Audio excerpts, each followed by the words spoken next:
Tom Curran's Patriots Talk podcast is presented by FanDuel Sportsbook. Make every moment more. Hey, what's up, everybody? Welcome into Tom Curran's Patriots Talk podcast. Great guest today, pre-draft. It's Thomas Dimitroff, former Patriots executive, former Atlanta Falcons executive, two-time executive of the year in the NFL. He is up to his eyes with a company called Sumer Sports, which is on data analytics and advising NFL teams. So he is still in depth on not just the draft class, but on what front offices are thinking.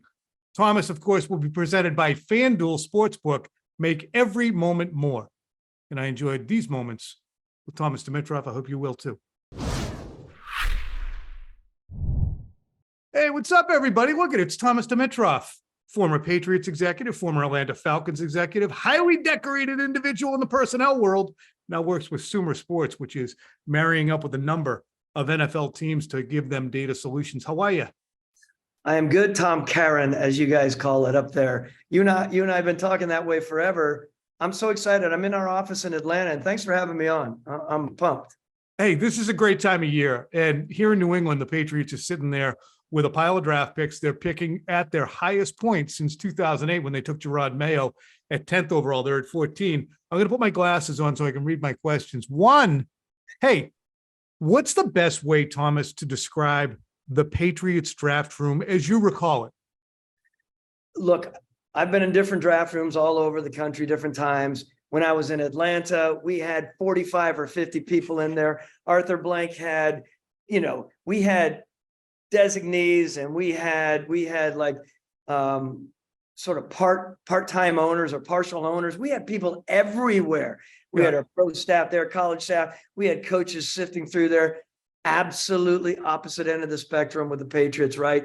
Very, very detailed. You can imagine when Scott Pioli was back there with Bill. I mean, we were so compartmentalized. You had 5, 6, or 7 people in there at the very most, really, really quiet, really focused. There weren't a whole bunch of people walking around with, ding dongs in their hands and special snacks and everything. The snack treat, right? It was not that. They might have had snacks, believe me, but it was very, very focused and very serious. How do you think Bill Belichick's philosophy in drafting players, certainly at the top of the draft, or his football philosophy might have morphed over the years since you've been in New England to now? I mean, the league has changed, obviously. Tom, the league has changed. I mean, let me answer that first, because we know it's a speed league. It's an athletic league. It's a movement league.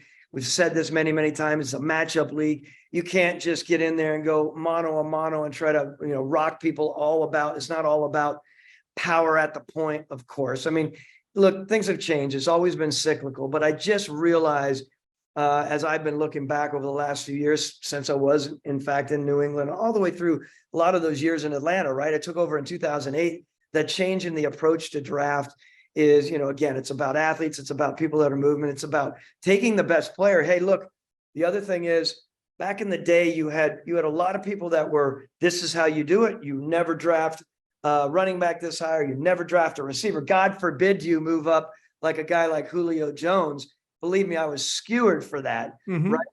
But what I realized as we were moving through, the mid 2000, 10, 15, 20s, that people are now taking who they believe are the best player. They're not going back historically and saying, historically, you don't take this position or that position. It's what is best for your damn team now. And I will tell you that we were taught by Bill Belichick and Scott Pioli, your organization better than anyone. You take the person that is the best for that organization. And I really do believe that that's something that a lot of GMs are doing now. And you kind of walked it like you talked it back then. You weren't at the top of the personnel food chain in 02, 04, and 05. You were getting there in 05, but it was Watson, Graham, I have them inverted, and Mankins in 05. I can't remember who was 03. Oh, Ty Warren. Sure. So, those aren't sexy picks, and certainly doubling up on tight ends, even though you're at the end of the first round and a guard at the end of the first round. Logan was viewed generally as an overreach. Same thing with Watson to a degree. So I guess that holds true. We're going to do what we're going to do. We're going to take Cole Strange. We want Cole Strange. Yeah, and I know there's always going to be people out there, debating that, and they're going to think it's not the fancy picks. I mean, look, we've had fancy ones back in my day in New England, or in Atlanta after New England. We've also had, ones that have worked and haven't worked. Look, I raised my hand. We draft high to get DNs. And by the way, I want everyone to know here, I am telling you, drafts are driven by need, and every mistake that any GM is going to sit down and head coach and tell you about, it's because of over need reaching, I believe. I mean, I can't believe how many times I've seen that where people have just been reaching. They're reaching. We need a guy to get to the quarterback, or we need the quarterback. There's a lot of mistakes made that way. And I think you have to sit back, take a deep breath, and understand what you have. And look, as I mentioned before, Tom, my name was Trader Tom. Look, I didn't like it, but I never traded back, right? If I could do it again, now that I'm in the sort of analytics, I traded back every once in a while. But I was a go for it person. Mm-hmm. I wasn't a sit on the hands person. And I will tell you, a lot of the GMs in today's world, they're moving. There's a lot of trading going on because they know if they're not aggressive, they won't be there for long, not for long. They need to be aggressive nowadays. And sometimes that's up, We are looking at a New England Patriots team right now that has 6 picks in the top 135. They have 11 draft picks overall. Now, if you look at their roster, they have about 25 guys who are still on their rookie or who are under contract, but not on their rookie contracts into next year. So it's not a huge mass. Some guys like Mac Jones are still under contract. Anyway, I'm going too far afield. The upshot of it is we are used to the Patriots trading down. This could be an opportunity for them to move up because of the number of the picks that they have in the top 135. It could be a move up. I mean, I always say it could be a move up, could be a move down. Look, I think there's some really cool players, really, significant. No, I like the cool players aspect. You know what I'm saying? They do things. Funny. When I think about cool players, I think about ones that are going to significantly contribute out the gate. They have a personality about them. They're going to help that team have personality. And I know it's not about personality, but personality sometimes brings a presence. It brings the idea of aggressiveness. It brings the idea of winning, brings the idea of moving away from sort of the gray element to the sort of colorful enough element. And I am not talking about jackasses popping off about things at all. I'm talking about guys that are going to add to the team. So I do believe that. And I think it's at a number of positions, Tom. We can get into this. I mean, especially as it pertains to a couple of, for instances, in terms of players. Well, you could say a lot of people are against the idea of having a running back. Bijan Robinson is a legit running back at that point from 10 to 15 that I think is a really fresh pick for a team that's going to make a difference. And I'm not normally one that believes in taking a running back that high just because I think there's value in other places. I think there are offensive linemen there. I mean, Paris Johnson, I look at guys like that. I mean, I think there are a number of offensive linemen. Skoronski, I think he's going to go earlier, the kid from Northwestern, but I think you can look at that. There's a way to look at some of the corners as well. I love Gonzalez. I mean, if you guys could ever get Gonzalez out of Oregon, who would fall down or back to potentially trading up 2, 3, or 4 picks. I'm all about that for studs that are athletes. No question you can do that for a guy like Gonzalez, right? I mean, those are important. Don't think Witherspoon's ever going to get there, right. Kid out of Illinois, but you have Banks coming out of Maryland as well, another legit guy. You also have some pass rushers that could be around in that area. We could talk about them all day, of course. So what I'm saying is there is a move up area from 14 to 10. There's also a move back from 14 to 18 to 20 that I think you could find 1 or 2 other O linemen that could satisfy what you guys are looking for. Yeah, I'm intrigued by the defensive ends too, because they have Uche goes up after this year, Judon's up after the following year. So you get that developmental guy in there. But speaking of developmental, Thomas, what was your feeling throughout on taking a developmental quarterback? When you were here in New England, it was Davey, it was Kevin O'Connell, it was, even late Matt Gutierrez. So always there was an eye toward that position. I think it's a very smart thing to do. And I want to raise my hand, honestly, Tom, and say, I mean, how many people have the good fortune that I had by taking a Boston College quarterback who literally missed 1.5 games in 14 years? I mean, Arthur Blank, our owner, used to like knock on my door like, hey, you're flirting with danger, because we just for some reason got caught up in that situation where we weren't doing what we truly should have. If I again were to raise my hand and I would have done it differently, I would have been working someone in the wings. But again, in my whole time there, we didn't have to worry about that. I love the idea. Arthur wanted you to grab a safety net at some point. I think a little bit later on, what was happening is we would have guys in there that were down the liners, maybe a seventh or maybe a free agent. And then what would happen, you have to understand this. A lot of times you would get that guy in there in preseason, developmental guy, and he would never be around the top notch players, right? So we never truly got a feel for our quarterback around the best players on the field. They were always with the third and fourth, right? And they were just getting pummeled. Be sitting back there, we'd think like, let's give them a chance to see what they do. And they never got a chance because they were just getting railroaded by people getting up the line through, some really down the line offensive linemen. So I believe in the development side. I think there are some really good quarterbacks out there that you can develop. I mean, look what San Francisco was able to do. And right. You obviously have to have the right coach in that situation that's going to develop the heck out of them. And that's a big thing, right? I'm a big believer in this. I do want a little bit of a sidebar here. I talk about this on and on. I talked about it with Arthur Blank when I was in Atlanta, talked about it with Dan Quinn and Mike Smith, both the head coaches. Our assistant coaches are so vitally important, and you can't overestimate the importance of them. You know what I'm saying? Too often we get these guys to in a spot that we need them to develop. And if you have a has-been or also ran coaching at that position because he's one of your buddies or, he's a loyalist, I think it's the worst thing for an organization. I think Bill Belichick has a really good firm grasp of that. I think Sean Payton does, where they say, look, you coaches need to coach the damn team. And if you're not coaching the team, I don't care. Do not act like you're the GM. Don't tell me about how to pull together the personnel. Coach the football players that you have in your group. That's my sidebar rant. Is that something that coaches, GMs, and organizations, do your job? Bill obviously coined the phrase and could have trademarked it as well. But you can get away from that, especially if you're coaching across positions, or if you're and the versatility that you gain being with the Patriots, for instance. There's probably a temptation that's there that, well, I coached some of that. I might be able to dispense a little bit of knowledge. Yeah, look, I think it's a big thing. By the way, there's another word there that we're not saying you did coin in that, which was an expletive in between do your job, right? So it was hammered to all of us growing up in the Patriot paradigm, and it's one of the things that I did, definitely did take with me. I probably delivered it in a different way in Atlanta. Yeah, you're much more genteel. Southern gentleman now. Yeah, I know. They all thought it was going to be, New England South down here back in the day.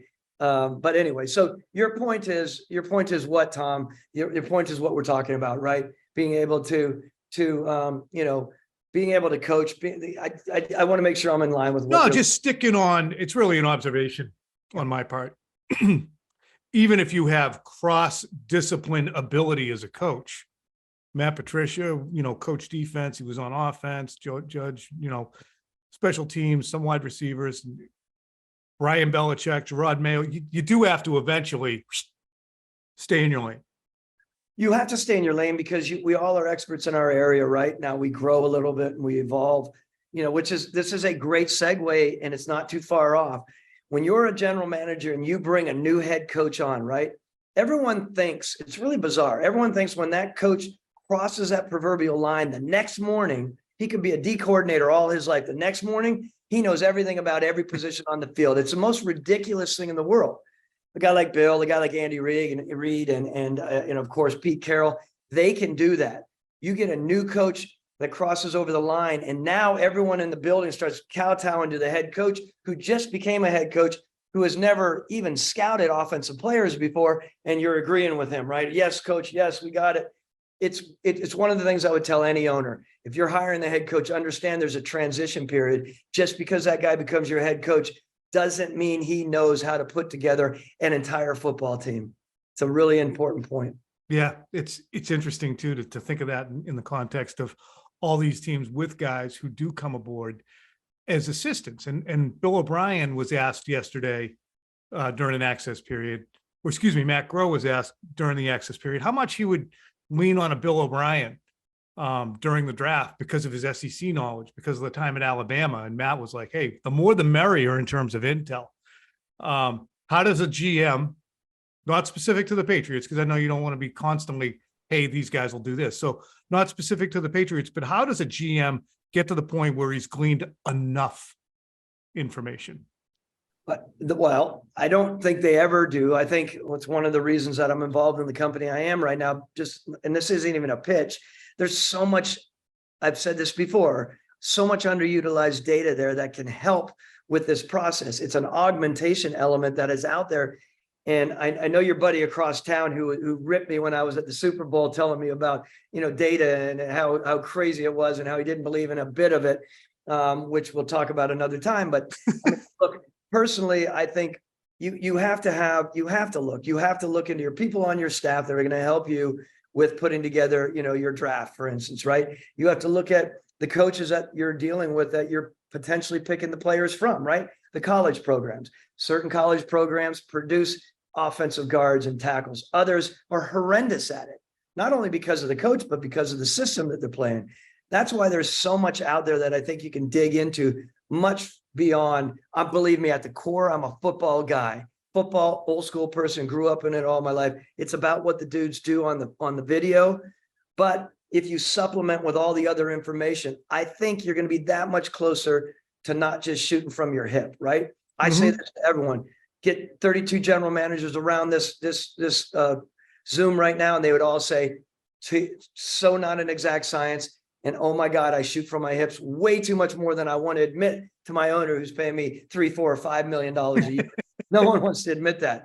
That's why the more that we evolve in the league, the more that we utilize some of the data as a supplement, the better it's going to be. And that data doesn't just have to be, just doesn't have to be all of these fancy advanced analytics out there. It means there's information out there that is important for your team builders to hone in on before they make their decisions. What's the coolest little nugget of data that you never would have heard of before you were at Sumer Sports that you now look at and say, hey, this is, and keep it for the layperson here, but this is a good nugget? Well, like there's a lot of that. I mean, being around here the last year, I've always been one of those guys that wanted to be on the front end of the curve and figure out what we could use.